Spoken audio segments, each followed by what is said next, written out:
It had taken Rita and Dr. Lloyd a few minutes to completely sponge bathe Lincoln entirely, and despite his condition, Lincoln didn't struggle at all when being bathed with the warm, sour water. To their surprise, Lincoln seemed to slightly enjoy the whole experience as he grabbed another sponge and tried washing himself. Oh, careful there, kiddo, Lloyd said as Lincoln pressed the sponge near his surgical wounds near his chest. You might hurt yourself if you press that too hard. Uh? Lincoln muttered, looking down at his wounds.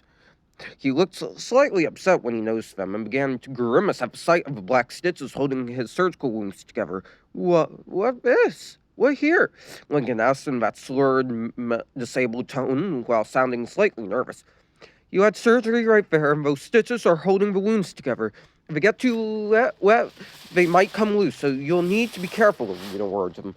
Lincoln didn't seem to understand what Rita was talking about, and it wasn't that much of a surprise to either of them. Since his mindset was still that of a toddler, though, Lincoln seemed to have recovered a little of his memories. He had trouble understanding complex issues like this. I'm not sure Lincoln gets what you're saying, Mrs. Loud. He doesn't seem to understand complex issues in situations like this due to his mindset, Lloyd informed her. How can I make him understand what I'm telling him? Rita wondered. You'll have to communicate with him the way you would a toddler. Like I said, Lincoln's mindset is still that of a toddler, so you'll need to communicate with him the way you would with that small toddler daughter of yours, Lloyd answered. Rita looked back at Lincoln, who was touching his stitches with his one hand and reaching her hand out towards him to make him stop. Lincoln, don't do that, sweetie. You'll hurt yourself, Rita said, not wanting him to reopen his surgical wounds. It hurts, Lincoln said in a painful voice. I know, sweetie, but you need to let them heal, so you need to not touch them, Rita urged Lincoln. Lincoln didn't seem to understand what she had said because he tried scratching the wounds again. Ugh, it hurt. Stop. Not stop. Lincoln moaned back and was scratching. Lincoln, no! You have to stop doing that! Rita urged more sternly this time and grabbed Lincoln's free hand which still had his IV needle in it. Rita assumed Lincoln wouldn't struggle since he had a hold of his hand, with the IV needle still inside him, but see what's wrong. Lincoln continued to struggle, forcing Rita to tighten her grip. No, let go! Stop! Lincoln yelled, struggling even more. Please, Lincoln, try to understand me, Rita begged him. Stop! You hurt me! Stop! Lincoln cried, feeling his IV needle push deeper into his wrist, and it hurt. I'm not trying to hurt you, Lincoln. I'm trying to help you, Rita replied, trying to get Lincoln under control. No, you hurt, Aunt. My hand hurt, Lincoln said, looking down at his hand while struggling. Mrs. Loud, you're gripping too tight on his IV needle, Lloyd pointed out. Rita looked at Lincoln, who had a pained look on his face, and she gently let go of his wrist. Lincoln tried to stand up, but couldn't move due to his paralysis. Can't move. Why? Can't move, Lincoln moaned, squirming around. Lincoln, you're paralyzed from the waist down. You won't be able to move your legs, Rita said in a sad voice. A puzzled look came over Lincoln's face as he seemed to be trying to understand what his mother was saying, but he no longer understood the meaning of the word paralyzed, so this left him confused. Paralyzed? Lincoln stammered, trying to speak clearly. He doesn't seem to understand what you're saying, Mrs. Loud. Lincoln doesn't know the meaning of the word paralyzed, Dr. Lloyd replied. Rita didn't know what else to do or how to make Lincoln understand her. The situation was slightly frustrating, but at the same time, saddening. Lincoln's mind was a brain-damaged mess, and Rita had no idea how to properly communicate with him to get him to understand serious situations. She expected this, however, knowing how bad his cranial injuries were. This is just horrible. Lincoln's mind is all messed up, and I can't do anything about it, Rita thought, feeling tears forming in her eyes again. Ma, why are you hurt? Lincoln asked, noticing the tears in Rita's eyes. I'm fine, sweetie. Just please don't try and hurt yourself, Rita replied, wiping the tears from her eyes. Lincoln nodded slowly and lay still against the sour wall as Rita then took a sponge and washed the rest of the soap off of Lincoln's body. Lloyd then fetched a towel and handed it to Rita, then showed her how to properly dry him without opening his wounds. Once Lincoln was all dried off, Rita and Lloyd helped redress him with a new hospital gown and a diaper. Lincoln didn't seem to like the diaper that much because he struggled a bit as Rita helped Dr. Lloyd strap it on him. No, Lincoln stuttered as the diaper was strapped on him. Sorry, sweetie, but it's for your own good, Rita said sadly. All right, let's get him back to the hospital room, Lloyd said, then gently lifted Lincoln up in his arms. Rita slowly followed behind him while wheeling Lincoln's IV pole with her. Meanwhile, in Lincoln's hospital room, the Cascarans had arrived along with Ronnie Ann's mother to see how Lincoln was recovering, and they all looked just as worried as Lincoln's sisters did. They all had been made aware of how serious Lincoln's injuries were, and were all fearing for his well-being as well as his life. Will Lincoln recognize any of us? Maria Santiago asked Larry. It's hard to say. His memory with us is still fuzzy in a lot of areas, so I can't be sure, Larry replied. I just hope he isn't in any pain, Carlotta said worriedly. As if on cue, Dr. Lloyd came into the hospital room with Lincoln in his arms, followed by Rita, who was wheeling his IV pole. As soon as the Casagrans got a good look at Lincoln and his surgical wounds, they felt despair rip through them. Since he had no bandages, Lincoln's surgical wounds were completely visible, and they looked very unsettling. My gosh, what happened to him? Frida exclaimed in shock. The poor boy looks like good train hit him, Rosa added. Lincoln stared at the Casagrans in confusion, obviously not recognizing any of them, though Ronnie Ann had been an exception. Whoa, dude, why is Lincoln in diapers? Carlino asked, noticing the diaper on Lincoln. He's not able to use the restroom properly like before due to his brain damage, so he has to wear one for now. This is horrible, Hector said. Dr. Lloyd set Lincoln back down on his bed, which now had clean seats on it, then told one of the nurses to fetch some fresh bandages. Lincoln trembled as several nurses approached him with bandages and medical tape, clearly nervous and distressed. No! What doing? Lincoln stammered, trembling. I need you to hold still, Lincoln. We need to dress your surgical wounds so that they'll heal properly, one of the male nurses said, gently taking a hold of Lincoln's good hand. Lincoln seemed to understand this, because he stayed still as the two nurses began slowly and gently redress Lincoln's surgical wounds. I guess it really is true. He really was injured very badly, Maria said sadly. Yes, I'm afraid so, Mrs. Santiago, Rita replied in a saddened tone.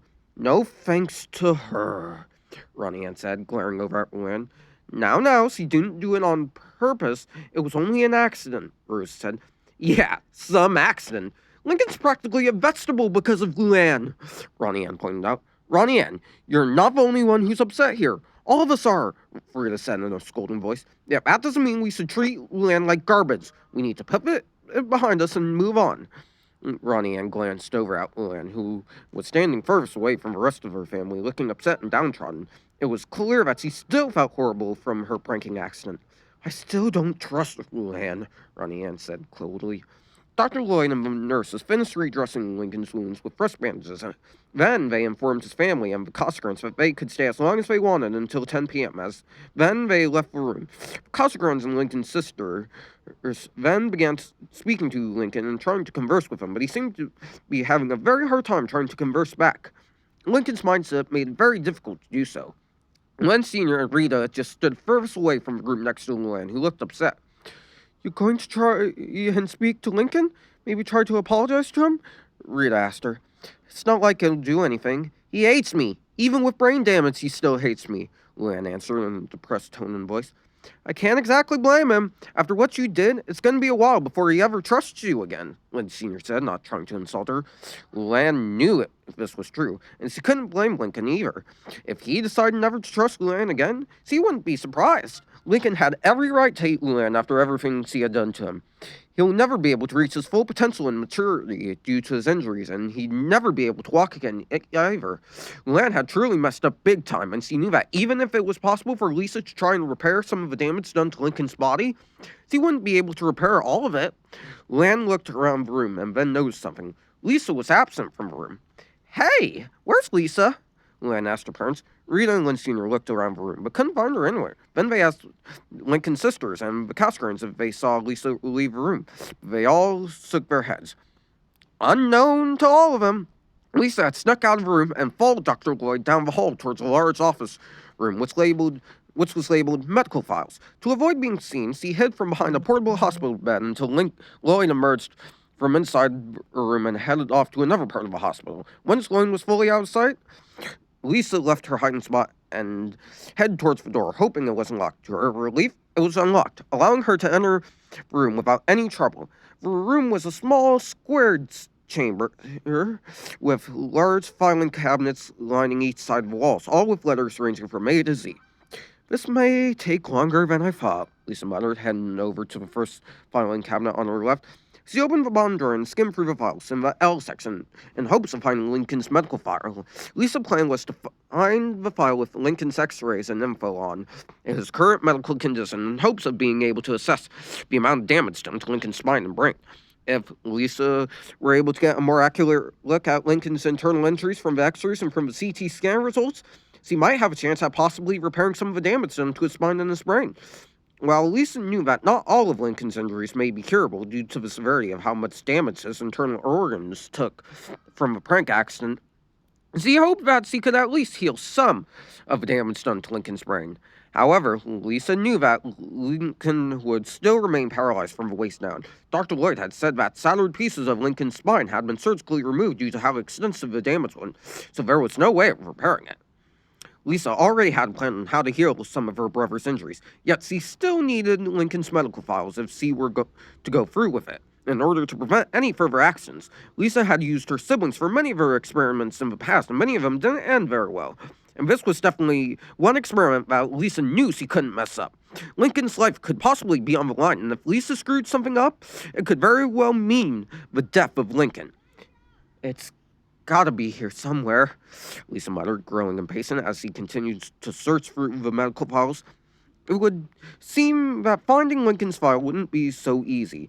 There were so many other filing cabinets with files under L, so Lisa figured she'd be there for quite a while. She still wanted to be as quick as possible with her search as she could, though, as she was afraid that Dr. Lloyd or another hospital staff member might enter the room and chase Lisa out, ruining any chance he had of finding the info she needed to try and help Lincoln. Having no such luck with the first cabinet, Lisa tried the second one next to her, hoping to find Lincoln's file. However, it wasn't there either, so she tried the third filing cabinet. No luck there either. As Lisa was about to move to the fourth cabinet, she heard approaching footsteps from outside the room. Shoot, better hide, Lisa said, frantically looking for a hiding spot. She saw an empty storage locker near the far right corner of the room, so she ran over and squeezed inside it just as the person entered the room. It was Dr. Lloyd. Lisa made sure the locker was fully closed as Lloyd approached one of the filing cabinets and pulled it open, muttering to himself as he did so. Lloyd then looked down at the open filing cabinet door that Lisa had forgotten to close and walked over to it. I could have sworn this was closed the last time I was in here. Meh, must have missed it, Lloyd said to himself and pushed it closed with his foot. Lisa then watched Lloyd place a file inside the sixth filing cabinet in the L section. Then he said something unsettling. I really wish I could have told the Loud family the truth about Lincoln, about what I found in this new x-ray an hour ago. But if I did... Lloyd paused with a sad sigh. I don't think they'd be able to handle it. How am I supposed to tell them that Lincoln only has a month to live? Lisa felt her heart nearly stop when she heard Lloyd say that. Lincoln had only a month left to live? What did Dr. Lloyd mean by that? Lisa began to feel her heart beat faster than it had ever beat before. What had Dr. Lloyd found on Lincoln's x-ray that was so serious that it cost him his life in 1 month? Whatever it was, Lisa knew it couldn't be good. She then watched Dr. Lloyd place an x-ray folder in the filing cabinet under the L section. Then he sighed as he shut the drawer. I'll have to tell him at some point, otherwise they'll never forgive me, Dr. Lloyd said sadly, as he then turned around and left the room. As soon as Dr. Lloyd was gone, Lisa emerged from inside the locker, feeling more anxious than ever. Despite being a 6-year-old prodigy and rarely showing any sorrowful emotions, this one moment nearly made Lisa lose it. The thought of Lincoln dying for some unknown injury terrified Lisa, and she knew that the answers she sought were in his files. Lucky for Lisa, she had seen which drawer Dr. Lloyd had placed the x-ray, so she wouldn't have to continue her search any longer. The file was luckily in the second filing cabinet, so Lisa was able to reach it easily. Once she opened it, she found a file in the L section labeled Lincoln Loud and pulled it out. Then Lisa opened up the file to see Lincoln's medical test results from both his x-rays, CT scans, and surgical files. The first one Lisa checked was an x-ray photo taken from one of Lincoln's CT scans, which she held up in the light to get a better look at. And what she saw shocked her. The x-ray Lisa held was the one taken the day Lincoln was brought into the hospital right after the horrible prank accident, and looked as horrible as Dr. Lloyd had described. A large piece of Lincoln's skull around his forehead had been broken into a triangular shape and had been embedded deep into the frontal lobe of his brain. And a long crack could be seen near the sides of the skull, along with what appeared to be multiple bruises around certain areas of Lincoln's brain. The CT scan showed Lincoln's spine completely cracked and broken near his waistline, with several spinal discs shattered into pieces, and also several broken rib bones and a puncture wound in Lincoln's left lung.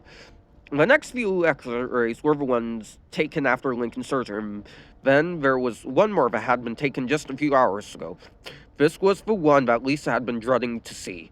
This x-ray was a CT brain scan showing a more detailed and advanced image of Lincoln's brain, and Lisa noticed something near the very bottom area of the brain, a few inches ahead of the brainstem, but it was hard to see since the light was slightly out of focus. Once Lisa moved the x-ray more into the light, she saw what it actually was, and it made her heart skip a beat. A scraggy white blotch could be seen in the x-ray that extended a few inches around the bottom of Lincoln's brain, and upon closer inspection, Lisa realized in horror that it was a brain hemorrhage. It wasn't very big, but it was easily visible on the x-ray, and easy to miss unless you looked close enough. No! Why? Why didn't the doctor say anything? Lisa said in an angry tone of voice. She couldn't understand why Dr. Lloyd would keep something like this from her family, and more so, how could such a small brain hemorrhage kill Lincoln in just a month? Surely it could be surgically drained since it was so small, right? However, upon inspecting the area where the hemorrhage was located, Lisa understood why. The hemorrhage was way too far down into the brain, which would make it extremely difficult and dangerous for the surgeons to maneuver a microsection tube around the brain flaps. The only way to reach that far down into the brain would be to make incisions into it with surgical knives, which would prove fatal. Radiation treatment would also do no good since the hemorrhage wasn't a tumor, and that meant only one thing: Lincoln wouldn't survive for long.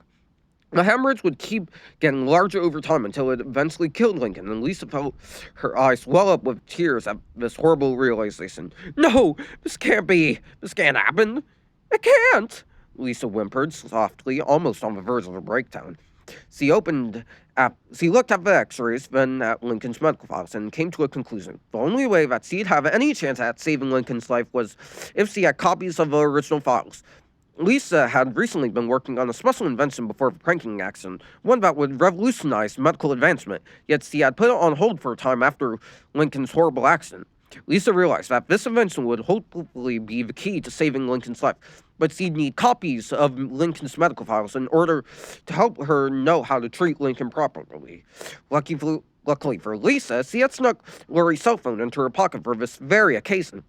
She pulled out the phone and snapped several photos of Lincoln's x-rays, CT scans, and medical files, then slipped it back into her pocket and placed the original files back inside the filing cabinet. As Lisa headed out of the medical files room, she reflected on what she had heard Dr. Lloyd say about how Lincoln had only a month to live, and felt her heart beat faster with both fear and anxiety. Lisa vowed to complete this invention before the end of the month, and try to save her brother's life before it was too late. She also wondered if she should tell her parents about what she had heard, but quickly decided against it. Lisa's family was already under enough pressure with Lincoln being in his current state, and if she were to tell them what she had just heard Dr. Lloyd say, this would make things so much worse than they were now. Luan was also suffering the worst since she had been the cause of all of this, and if she were to hear that her brother would die in just 1 month due to a fatal brain hemorrhage, she'd probably end up falling into a much deeper depression than she was in now. Lisa wouldn't be too surprised if she tried to commit suicide. Slightly sighing sadly, Lisa said, I'll find a way to save you, bro. I swear upon my life, I won't let you die, not while I'm still breathing. She then headed back towards the recovering room, praying for a miracle.